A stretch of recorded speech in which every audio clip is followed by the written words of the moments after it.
Sonny Rollins, Theodore Rollins Jr., born in Harlem in 1930. Now, can you imagine a youngster born in the heart of the Harlem Renaissance? And playing saxophone is what he did. He listened to people like Don Byas, the Count Basie Orchestra, people who played on the radio forever.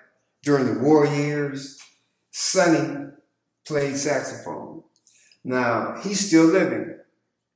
He can't play anymore, even though he played until he was in his 80s. He recorded on stage all over the world.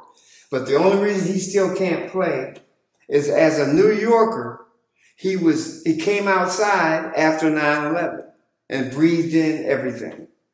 So he's got that fibrosis thing eating up his lungs. He can't blow no more. But Sonny Rollins is a living legend.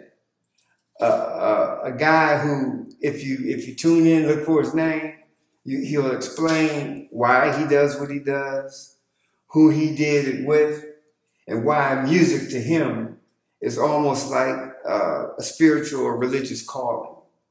And you think that you would hear something like this from somebody who, I don't know, I thought it was normal. The way he speaks, the way he explains his art.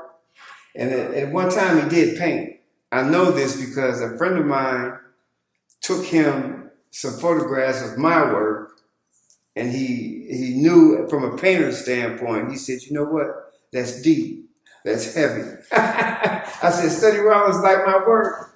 Yeah, but this is an acrylic painting.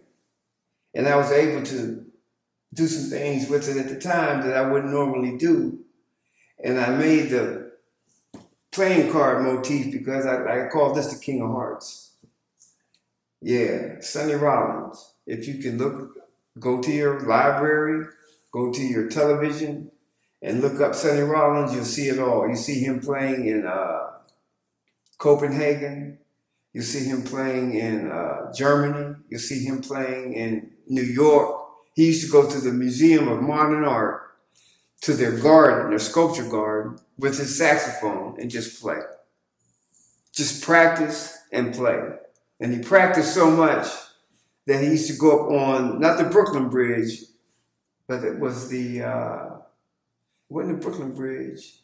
It was one of the major bridges. So he would go up there and practice because his neighbors were complaining about the saxophone playing. Sonny Rollins, the King of Hearts. One of my, if I was a lifelong player, he'd be a mentor. Yeah, he's still here, and he's worth checking out. Maybe I could get him to see this painting. Maybe you could get in touch with whoever he knows and get him to get this painting in his collection. Yeah, that's my guy. Still here.